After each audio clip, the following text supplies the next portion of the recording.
So I thought I would read you this article. Like I said, I found it on Hub Pages, and it is called No Girls Allowed. And it is the story of murderous mom Paula Marie Sims. And it's written by Kim Bryan. I did not write this. This is not my article. But I thought you guys might think that it was a little interesting, so I thought I would read it for you. Here we go.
questioning. On Tuesday, June 24th, 1986, 1 week after her disappearance. I'm sorry, I have to take a drink. I have to open it. Searchers were still milling about the area around the home, looking for their daughter. Rob was standing nearby when one of the detectives pondered out loud whether the wooded area had yet been searched. He responded by saying the woods were covered in poison ivy, and he didn't recommend anyone search there for very long, lest they have a miserable reaction.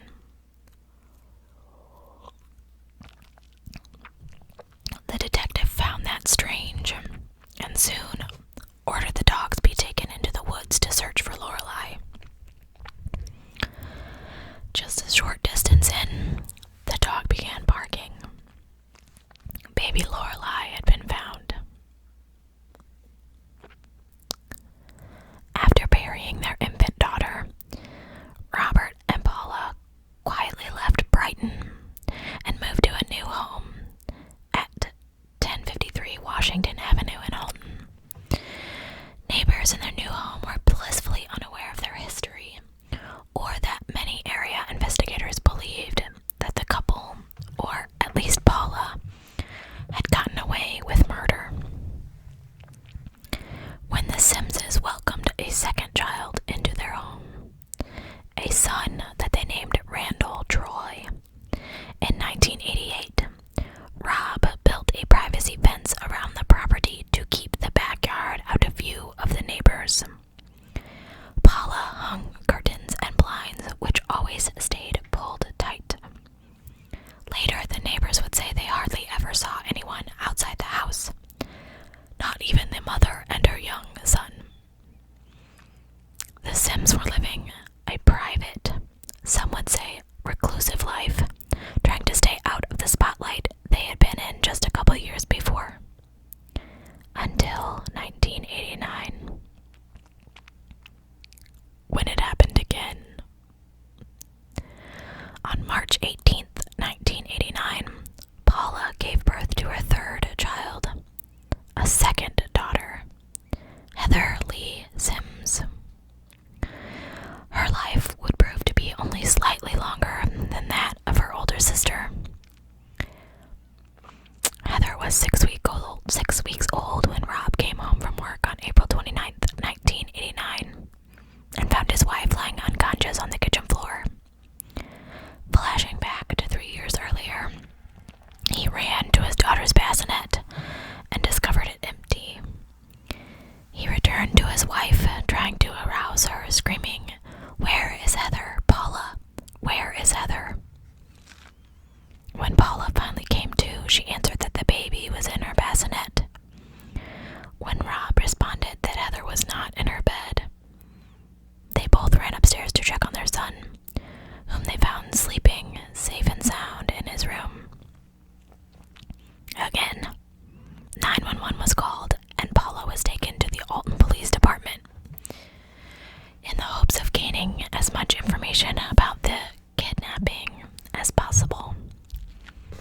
Meanwhile, other officers continued to search the home, looking for evidence, as Rob followed them around, watching their every move. Detectives who questioned Paula were surprised by her demeanor. Unlike the hysterical woman she'd been 3 years prior, I cannot talk. This woman was very calm and laid back. She casually smoked while answering the investigators' questions with simple, unhelpful answers. Although Robert said that he intended to call his attorney before Paula went in with the officers, she, as yet, had not requested such, but the cops knew it wouldn't be long before she did. Outside the police precinct, the news of the disappearance of Heather Sims was big, and especially so when the reporters realized that the missing child's parents were Paula and Robert. While some prayed for the return of the abducted infant, others began keeping an eye out for the body of a baby girl, certain that the Sims had murdered a second child. They weren't wrong.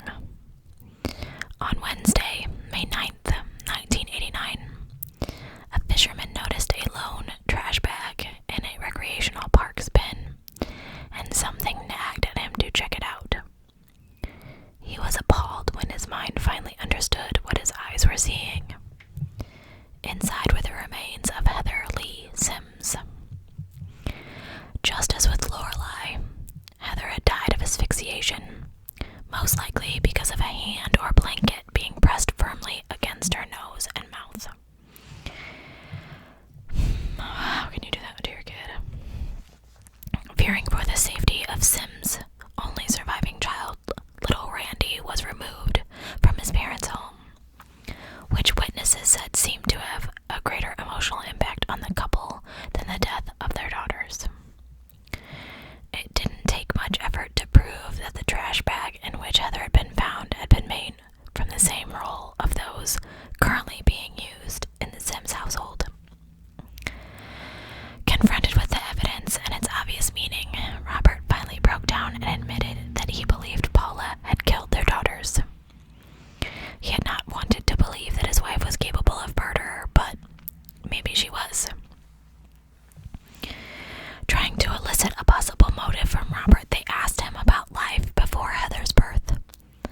Robert admitted he and Randy slept in a bedroom separate from Paula and Heather, but after her abduction, they had resumed sleeping together. And then, to the shock of the investigator questioning him, Robert said, "On Monday or Tuesday, Paula and I had the best, lasting intercourse we've had in a long time." They couldn't gather enough evidence to arrest Robert, but they did have enough for Paula. She was arrested Sunday, July 2nd, 1989. The state announced soon after that they intended to seek the death penalty in the Paula Sims case. The trial of the state of Illinois versus Paula Marie Sims began Monday, January 8th, 1990. It came to a close a few days shy of a month later, February 2nd, when a jury found Paula guilty of 2 counts of first-degree murder and 2 counts of obstructing justice and 1 count of concealing a homicide. I cannot talk, you guys. I am so sorry. I'm so tired. Although jurors believed the prosecutor's claims that Paula killed Lorelei and Heather simply because they were girls, a gender that was a disappointment to their father, they deadlocked during sentencing, and such as the judge had to make the call and sentenced her to life sentences without the possibility of parole. When this was written, Paula was incarcerated at the Dwight Correctional Facility in Dwight, Illinois. In August of 1990, Robert filed for divorce. As part of their divorce agreement, he was required to bring their son Randy to visit her once a month in prison. Can you imagine taking your child to a prison to visit his mom, who killed her other children? It was reported that during one of those visits, Randy asked his mother why she had killed his sisters. Paula accused Robert of putting Randy up to asking the question. A little more than 2 years after her conviction, Paula admitted to murdering her infant daughters, claiming she was trying to please Robert, who had been upset at the birth of daughters instead of sons. By August 1994, however, Paula claimed she suffered from postpartum psychosis and didn't understand her actions at the time were wrong. As if to back up her claim, Paula confessed to almost killing Randy one night. According to her, he was crying, and I tried everything I knew to comfort him, but nothing was working. Before I knew it, I snapped. I laid him down in the playpen and yelled at him to be quiet. And then I threatened him, and he quit crying immediately. His eyes got big, and he stared at me. I quickly picked him up, held him closer to me, and told him I was so sorry that I didn't mean it. I believe it was this sudden adrenaline rush and Randy's reaction, along with actually hearing me threaten him, which brought me out of the postpartum depression psychosis, enough to save Randy from the terrible fate of his sister. In 2007, Paula petitioned for clemency. Fortunately, it was denied. Unfortunately, both Robert and Randy were killed in a Jackson, Mississippi car accident in 2015. That's so sad. It's sad for so many reasons.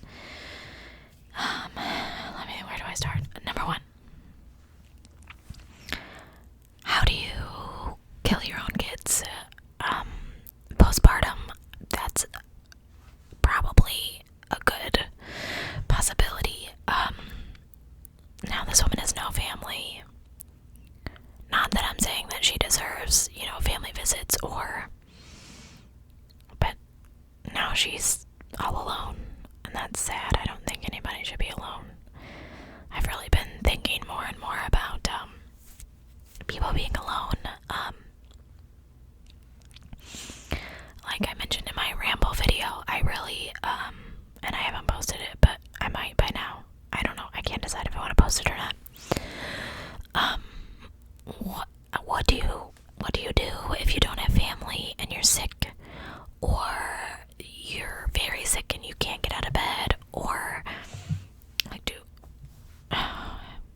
sister